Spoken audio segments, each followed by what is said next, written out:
Bonjour les amis, dans ma vie j'ai vécu des relations d'emprise assez balèzes et à chaque fois je m'en suis sorti, et j'ai appris beaucoup sur moi-même et sur les relations humaines. Ma longue introspection et mon entraînement mental, torse nu sous la cascade, ainsi que mon expérience en consultation individuelle m'ont permis de m'élever au-dessus de la plupart des formes de manipulation mentale et émotionnelle, et je dis ça sans prétention, c'est vrai, c'est un fait.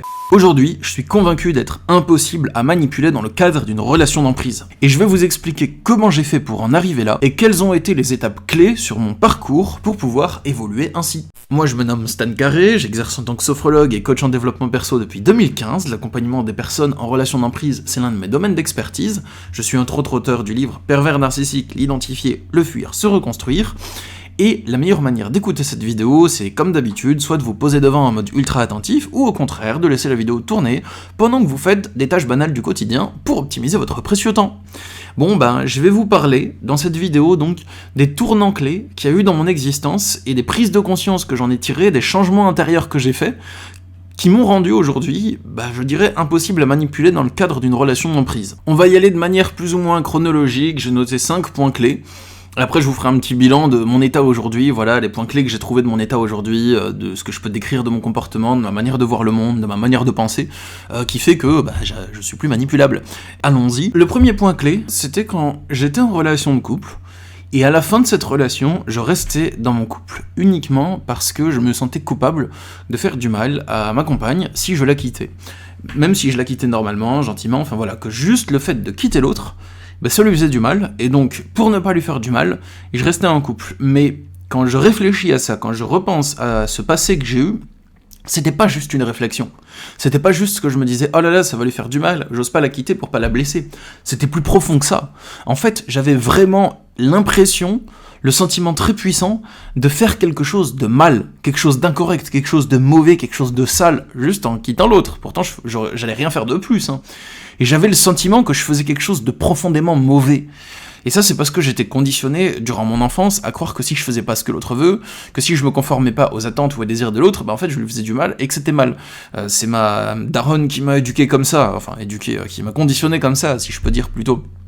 Et donc, le tournant clé, c'est que quand j'ai commencé à m'intéresser vraiment à la spiritualité, au dev perso, dans ma vie, c'était comme quelqu'un qui a mangé toute sa vie du pain blanc, et un jour, il mange un sandwich avec des poivrons, de la viande assaisonnée, du poulet, avec des légumes, avec plein de trucs, du caviar dedans et tout.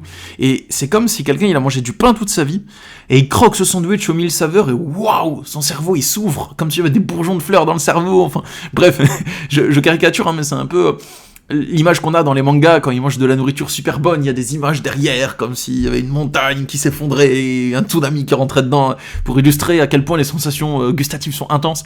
En fait, dans ma vie, quand je découvrais la spiritualité, à ce moment-là, mon cerveau s'ouvrait, je me disais, waouh, mais en fait, c'est mon organisme qui produit les émotions en fonction de ce qui se passe dehors. Rien que ça, c'était un truc de malade, je l'avais jamais conscientisé avant que je le conscientise, donc je me disais, mais en fait, la sensation, les sens, les 5 sens, la vue, le toucher, l'ouïe, l'odorat, en fait, c'est juste les particules de mon corps qui rentrent en contact avec des longueurs d'onde et des particules extérieures, et mon organisme est paramétré pour interpréter ça sous forme de sensation. Donc la sensation, c'est la représentation multisensorielle de quelque chose qui n'est pas sensoriel, et qui est autre chose en fait, qui est mystérieux. Et ça, c'est un truc de malade. Enfin, rien que ça, boum, j'ai rencontré plein de gens, je voyageais, je découvrais plein de trucs, et donc ça m'a donné le courage de vraiment plus rester dans cette relation qui ne m'apportait plus rien, dans laquelle on échangeait plus vraiment, qu'on échangeait plus rien en fait, on n'avait plus rien en commun. Et je suis sorti de là, donc ça c'est déjà un gros pas en avant. Donc dans cette relation, j'étais pas du tout sous emprise, hein, c'était une personne très saine, très gentille, mais c'est comme ça que je le vivais. Mais c'est quand même quelque chose qui aide à ne plus être sous emprise, parce que c'est un pas de franchi de plus rester en couple par culpabilité. Ensuite, c'est toujours une de mes histoires de couple. Asseyez-vous les enfants, je vais vous raconter mon histoire. Est-ce que je vous ai déjà raconté la fois où... Non, je rigole. Mais c'était une autre histoire de couple. Dans cette histoire de couple, je restais en couple, encore une fois par culpabilité. Ah oui, ça m'avait pas servi de leçon la première fois. Enfin, je croyais que ça m'avait servi de leçon, mais ça m'avait pas suffisamment servi de leçon pour ne plus le reproduire. Voilà, des fois dans la vie, il faut reproduire plusieurs fois les expériences pour les comprendre, hein, c'est le propre parcours de chacun, c'est la vie, c'est comme ça. Mais au moins, je peux vous dire que c'est bien rentré, là, la compréhension elle est bien rentrée, ça y est, ça se produira plus. À ce moment, j'étais en couple avec une personne qui faisait que bouder, que être en colère, que me faire du chantage affectif. Au fur et à mesure que la relation avançait, et bien au fur et à mesure, je m'éteignais. Au départ, j'étais lumineux, joyeux, en mode découverte de la spiritualité, tout ça, mais la relation, elle avançait, et ben j'étais angoissé, triste, coupable, tout ça, et je faisais une dépression. J'étais littéralement en dépression, en réelle dépression, et quand je dis ça, c'est pas juste un coup de déprime, j'étais littéralement en dépression, j'avais perdu beaucoup de poids, je mangeais beaucoup moins, la nourriture avait un goût fade, j'en dirais que je mangeais un amas de matière tiède dans mon assiette, j'arrivais même plus à aller à la salle de muscu juste en face, enfin c'était à 20 minutes en vélo, et j'aimais pas habiter dans ce patelin d'ailleurs, mais c'était à 20 minutes en vélo, et des fois, en à peine 2 minutes en sortant du logement, je descendais de mon vélo, je m'asseyais par terre et je récupérais des forces. Alors que j'avais bien dormi la nuit, enfin ça avait rien à voir avec ça, c'est juste... enfin bon bref, c'était chaud. Et au bout d'un moment, j'arrivais plus à tenir, alors je lui ai dit qu'on allait se séparer. Que j'arrivais plus à être en couple, que je me sentais très mal. Voilà, à ce moment elle l'a très mal pris, elle a boudé, elle était en colère, au lieu d'essayer de me comprendre. Voilà, c'est pas grave, c'est la vie, mais c'est pour vous dire que j'avais quand même raison d'anticiper une réaction négative de sa part. Et quelques temps plus tard, j'ai eu une prise de conscience, c'était une prise de conscience importante, je l'ai vu me faire du chantage affectif et de la manipulation par les émotions. Je sais pas si elle faisait consciemment ou semi-consciemment, voilà, mais elle le faisait. Et j'ai vu son chantage affectif et sa manipulation émotionnelle, je l'ai vu adopter des mimiques, adopter des comportements, des postures émotionnelles si je peux dire, pour m'influencer à me comporter d'une certaine manière et à avoir pitié. Et j'ai ouvert les yeux. À ce moment-là, j'ai eu une prise de conscience. Le soir, je suis rentré dormir, je dormais seul ce soir, et je me suis dit, waouh, en fait, toute ma vie, j'ai agi par culpabilité auprès de certaines personnes, notamment les personnes auxquelles j'étais en couple, et j'ai changé ma personnalité par culpabilité pour pas froisser l'autre ou vexer l'autre s'il attendait quelque chose d'autre de moi.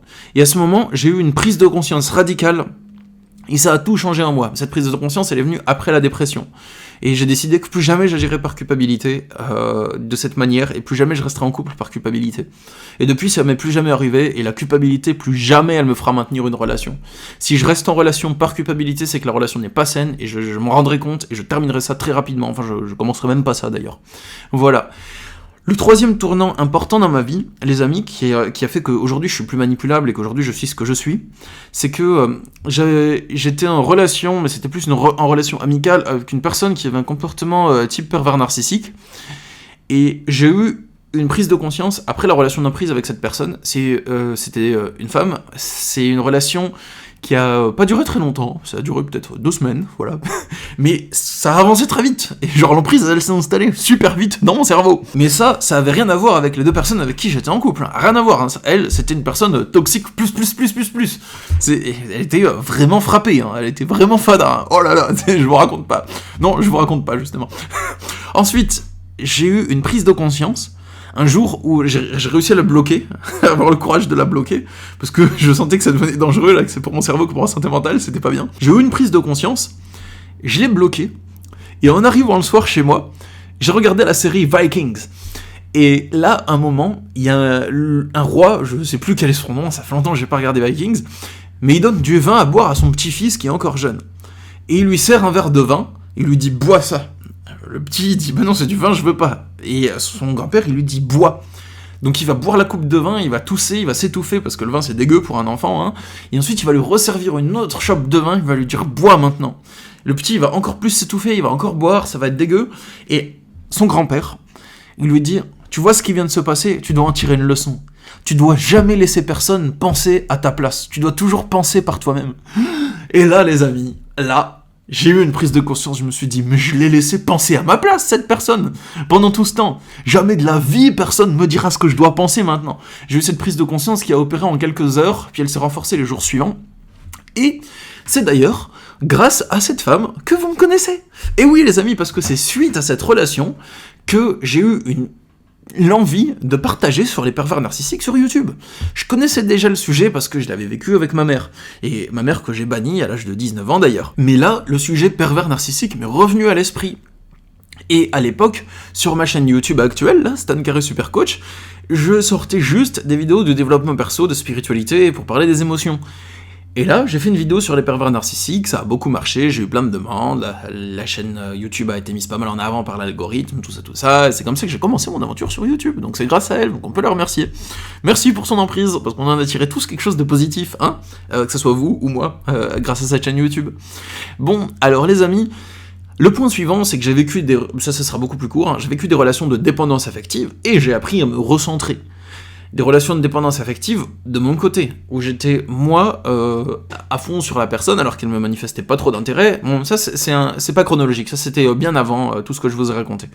Et j'ai appris à me recentrer, et à me dire, non, je dois pas courir après les gens qui me courent pas après. À chaque fois que je me suis trouvé dans cet état un peu d'obsession amoureuse ou quelque chose comme ça, j'ai réussi à prendre du recul et à me recentrer, et donc maintenant, c'est quelque chose qui peut plus m'arriver, je veux plus être en obsession amoureuse sur quelqu'un. Si je sens que je suis dans une énergie d'obsession et de pensée obsessionnelle envers une femme ou une personne, c'est quelque chose que je vais apaiser, je souhaite garder mon identité, mon individualité, mon centre, et j'ai pas envie de me perdre dans l'obsession d'une relation, dans l'illusion, de me perdre totalement, en fait, de me décentrer totalement. Et ça fait que les emprises, ça peut plus marcher, c'est pas parce que quelqu'un brille que je vais courir vers ce qui brille, ça marche plus, ça. Donc c'est un travail qui se fait progressivement, au fur et à mesure des relations où ça se passe. J'ai un avant-dernier point clé à vous partager, c'est que j'ai appris à identifier les comportements de relations toxiques, et à être aware, comme dirait Jean-Claude Van Damme, de mes malaises qui résultent de l'emprise, puis à les déjouer. Donc à la fois j'identifie tous les comportements toxiques chez l'autre, et deuxièmement, je suis attentif à mes malaises dans les relations, amicales, professionnelles, couple, tout ça, et quand il y a des malaises qui sont liés à des relations d'emprise, j'apprends à les voir, et j'apprends à les comprendre, et j'agis, soit en parlant, soit en coupant les ponts, soit en m'exprimant, enfin bref, ce genre de choses. Et aussi les consultations de coaching que je fais depuis 2015, elles m'ont bien aidé pour ça. Parce qu'à force de vous entendre partager, de donner des conseils, je développe des nouvelles idées, des nouvelles connaissances, des nouvelles stratégies, j'approfondis ma vision des choses, donc ça m'aide beaucoup, et merci à toutes les personnes. Ça m'aide beaucoup à prendre du recul, à comprendre les relations d'emprise, et ainsi de suite. Et dernier conseil, ou dernier point clé, c'est à chaque mini-emprise que j'ai pu vivre, je me renforce, j'apprends, et je vous encourage à faire de même. Quand je parle de mini-emprises, c'est même pas des emprises, mais c'est des relations où il y avait peut-être des attentes qui étaient pas saines de la part de l'autre, ou peut-être un comportement immature émotionnel de la part de l'autre, que ce soit en amitié ou autrement. Et à chaque fois que je vis une relation comme ça, en fait, je vais tirer une leçon de ça, et me dire ça, je l'avais ressenti, mais j'y ai pas accordé suffisamment d'importance. Ça, je l'avais ressenti, mais je l'ai pas jugé vraiment comme étant toxique, pourtant j'aurais dû. Et donc, j'apprends, je progresse et j'évolue. Donc si vous vivez aussi, vous, des relations toxiques, les amis, je vous encourage à pas vous dire que vous avez échoué ou vous blâmer parce que ça vous est arrivé encore, mais plutôt à vous féliciter parce que vous l'avez remarqué, à tirer des leçons et à avancer sur votre parcours de vie.